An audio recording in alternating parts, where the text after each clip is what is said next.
Ceilán. Ya hemos pasado ya la primera hora de nuestro programa del día de hoy. Tenemos una grata visita. Tenemos, como todos los jueves, después de las 20 horas, tenemos la columna de economía que hace nuestra compañera y integrante como columnista del programa de Ceilán, Graciela Trever. Hola Graciela, ¿cómo estás? Hola, ¿qué tal? ¿Cómo están todos y todas? Muy bien, por suerte. Excelente. Otra semana movida en materia económica y muchísima información, ¿no? Sí, creo que todas las semanas van a ser movidas, ¿no es cierto?, y con información. Bueno, en el día de hoy hemos tenido dos noticias importantes.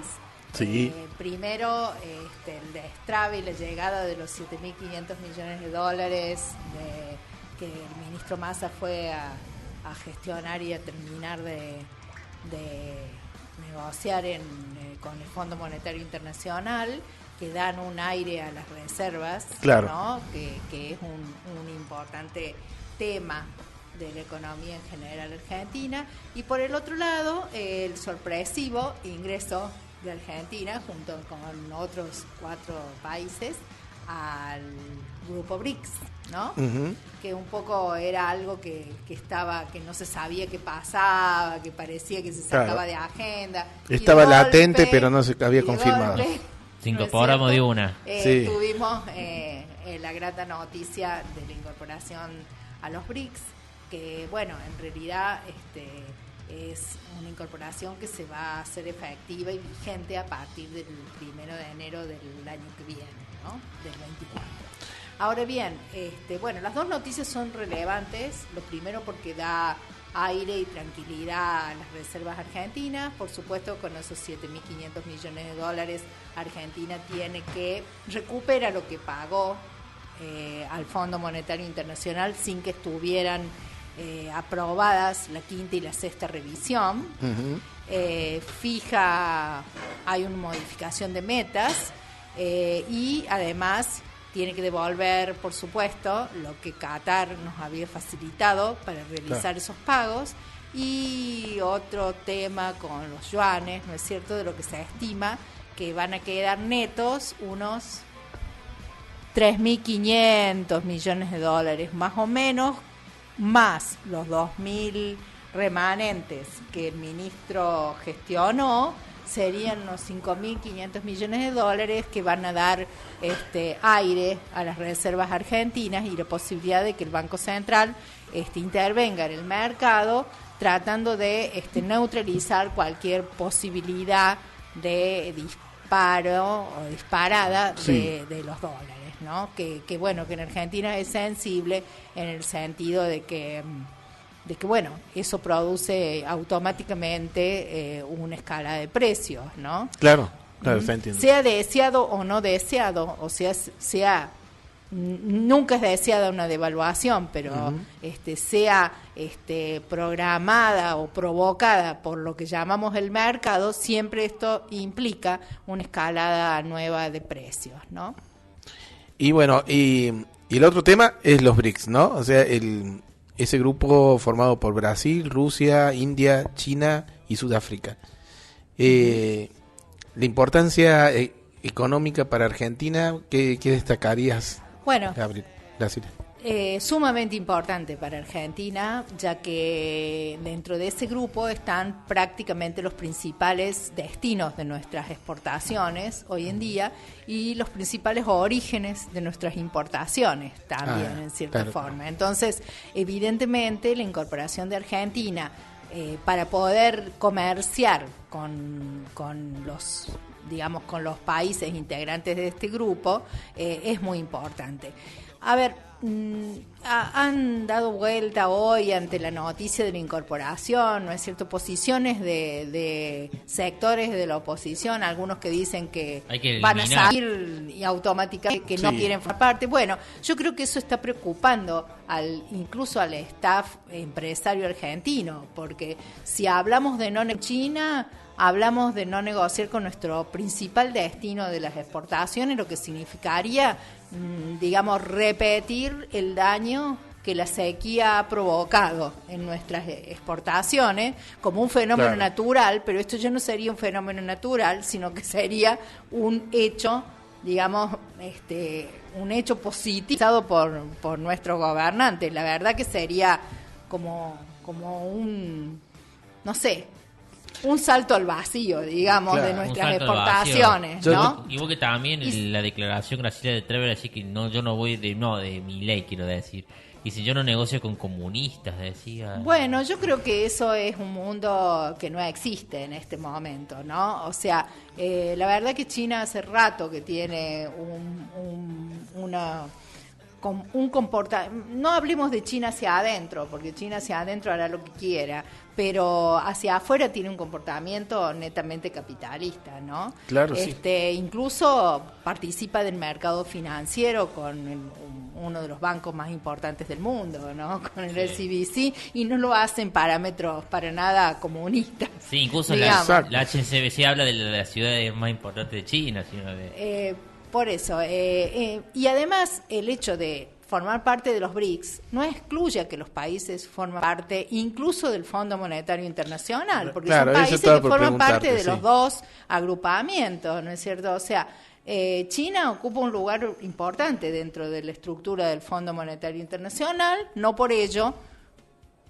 Eso no obsta a que forme parte de este otro agrupamiento que es los BRICS.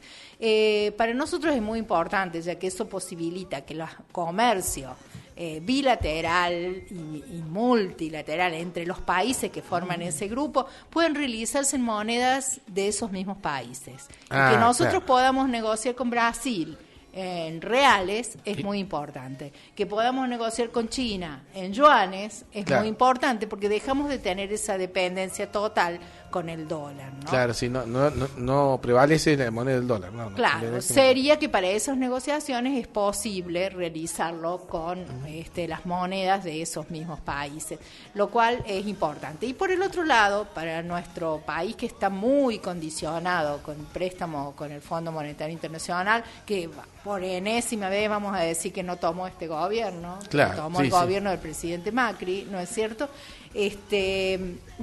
Digamos, el hecho de pertenecer al grupo BRICS es un elemento también de negociación, ¿no? Claro. Un elemento real de negociación.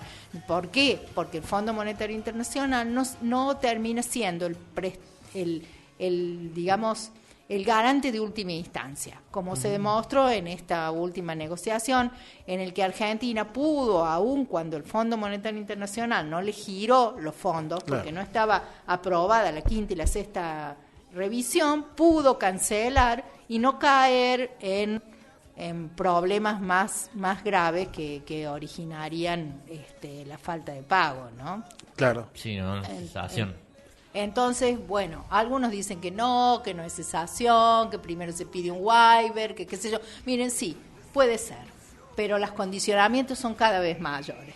Claro, ¿Cierto? Sí. Una cosa es un país habiendo pedido un waiver, que es como una especie de perdón, que un país que de última cumplió con o sea, los condicionamientos, los intereses van subiendo, ¿no es cierto?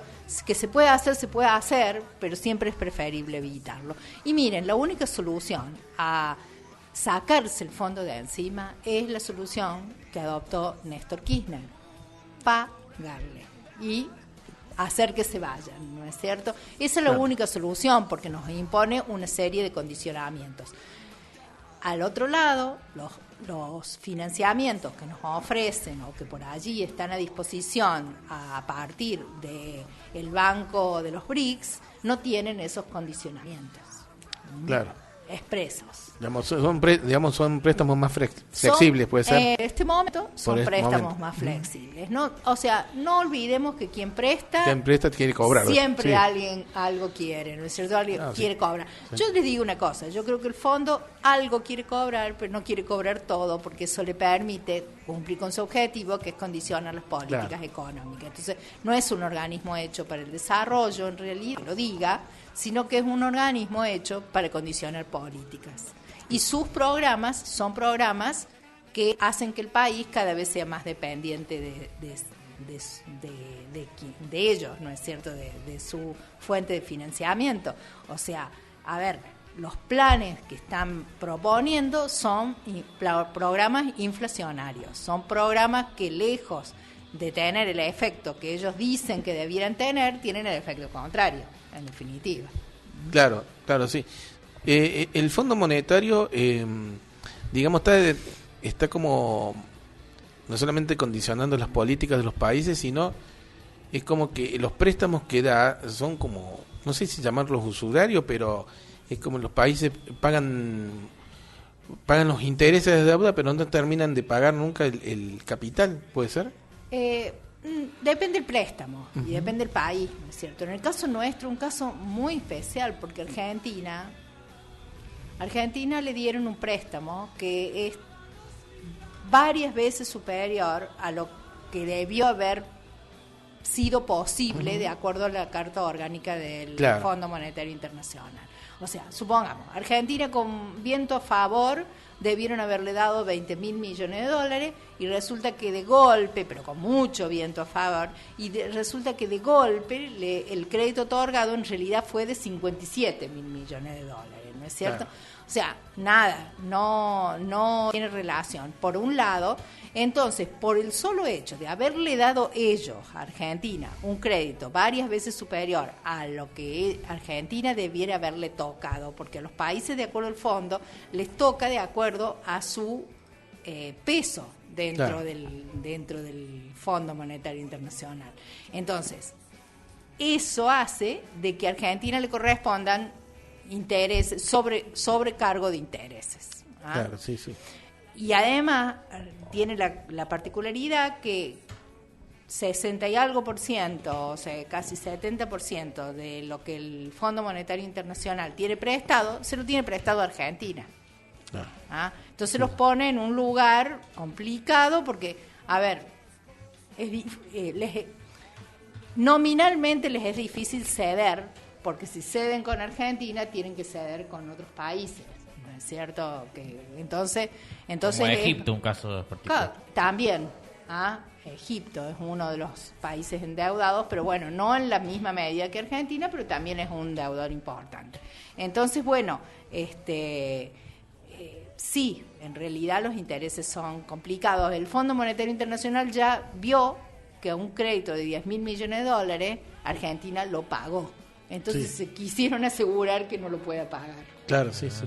Y yo te quería preguntar, Graciela, ¿vos cómo viste ese encuentro que hubo entre Sergio Massa y la presidenta del FMI, que dice que con más ajustes no hacía falta, sino con una cuestión medio técnica que no le entendí en un encuentro que se dio ayer y que le saludó para el cumpleaños, una de las noticias que sale?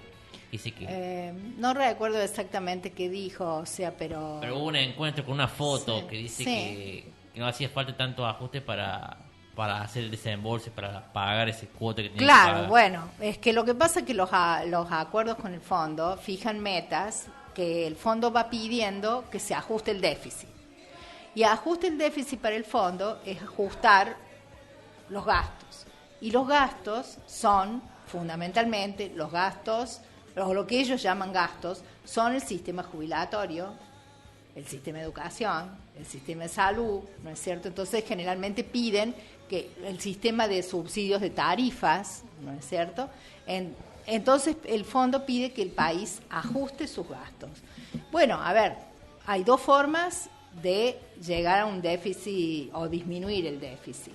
Las situaciones de déficit permanente no son buenas, tampoco. Pero hay dos formas de reducir el déficit. O cobramos más impuestos o pagamos menos gastos. Claro. Entonces, bueno, pasa que en Argentina deben pagar los que tienen, no deben pagar los que no tienen, ¿no es cierto? Y no pueden. Y resulta que el sistema tributario argentino está más orientado a que pagan más los que menos tienen y pueden. Claro. En cuanto a recaudación impositiva, aun cuando los empresarios viven quejándose que son ellos los que más impuestos pagan. No es así. Los que más impuestos pagan son trabajadores y trabajadores, ya sean formales o informales, porque la mayor recaudación de Argentina proviene de dos fuentes.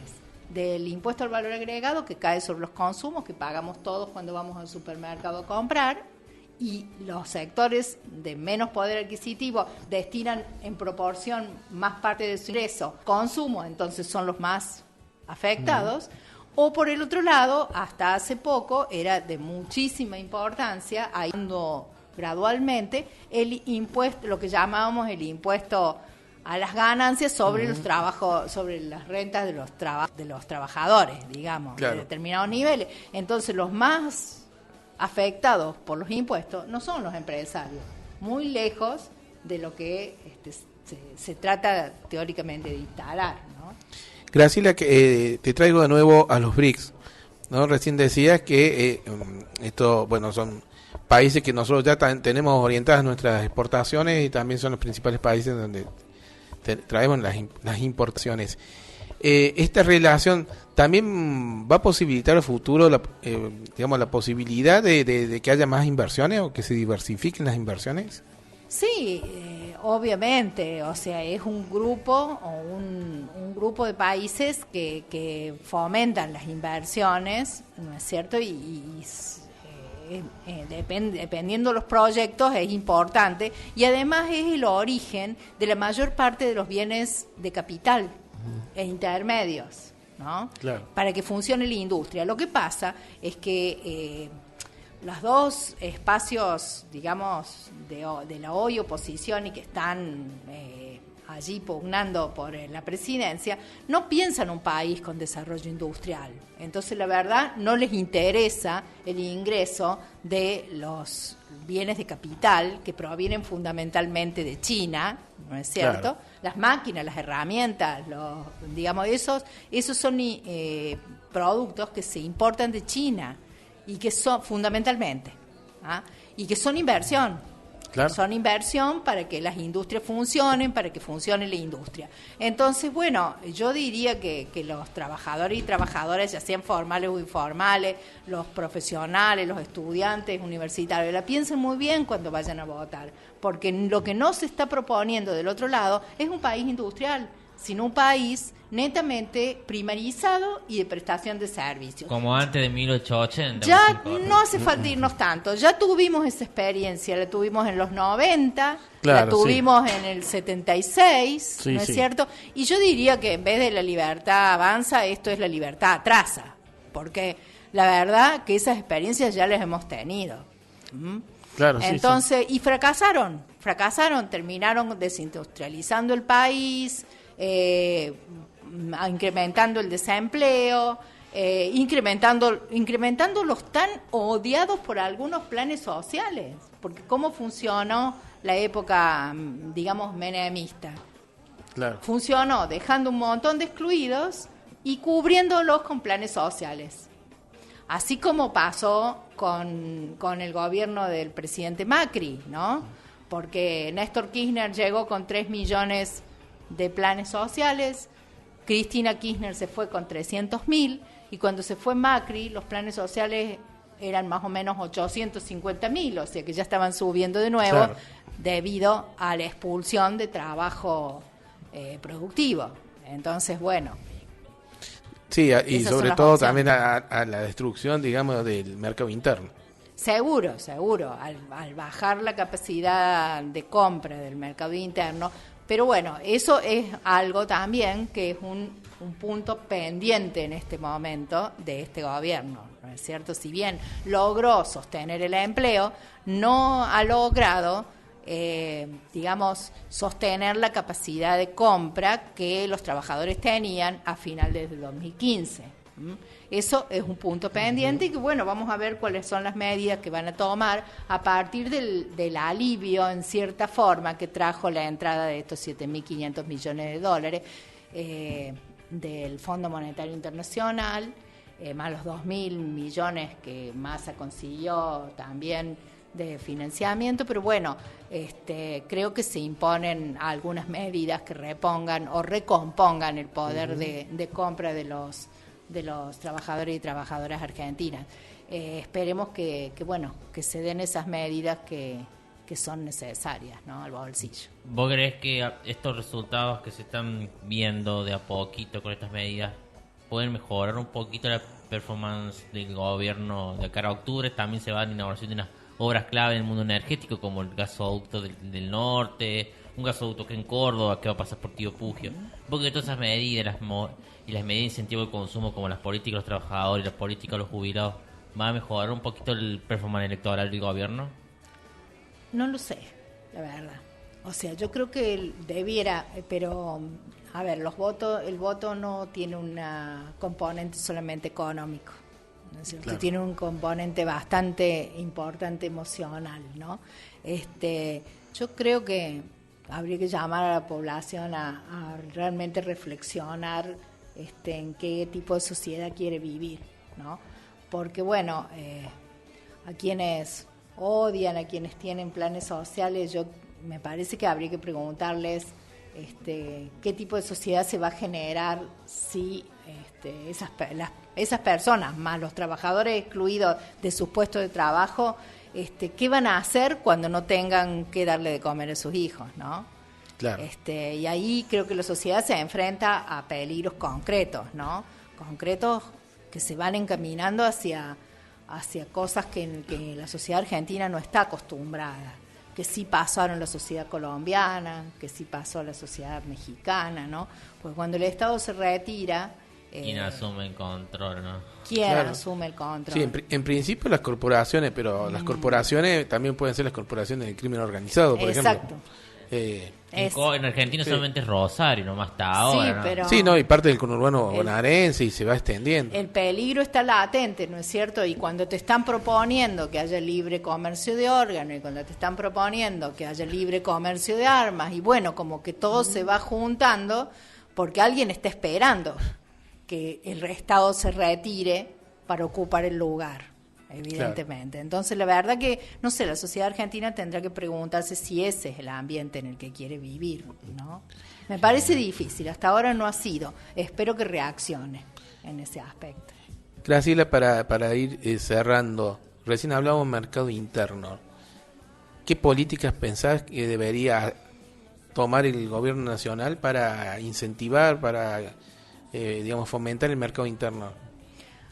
Mira, yo creo que lo que se impone es urgentemente, que en realidad se ha estado pidiendo yo te diría que hace 2 años o 3 años más o menos, desde que es que haya una recomposición de una suma fija en los salarios, ¿no?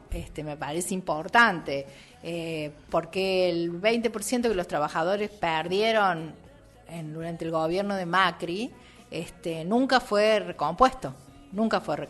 Claro. Y después, bueno, hubo unas pérdidas de unos puntos más en este gobierno que también están pesando, ¿no?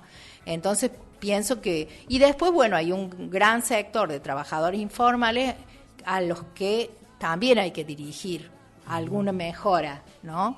Alguna mejora, alguna contemplación, algún beneficio. O sea, son trabajadores que en general trabajan sin aguinaldo, claro, sin vacaciones, con a veces deficientes coberturas sociales, sí, ¿no es claro, cierto? Sin aporte para la jubilación. Sí, exacto. O a veces con aporte, porque a veces no son totalmente precarios, son semi-precarios, como pueden ser los monotributos, exacto, ¿no es cierto? son autónomos. Que tienen algún tipo de cobertura para jubilarse, pero las prestaciones sociales son deficientes, de las obras sociales, digo, claro. Un monotributista conseguir una obra social que lo ampare. Cuando pasa más cierta determinada edad, ¿no? Es como que tiene que hacer un curso, ¿viste? A ver dónde miércoles lo reciben, claro. Y en el medio no tiene, ¿viste?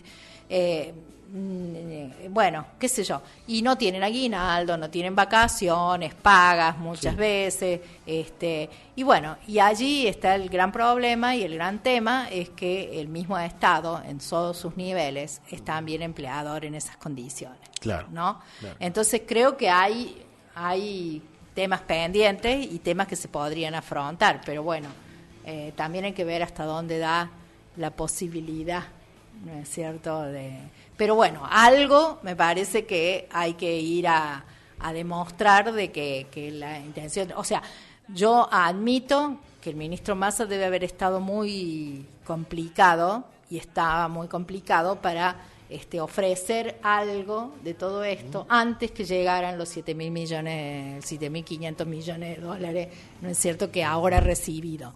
Claro.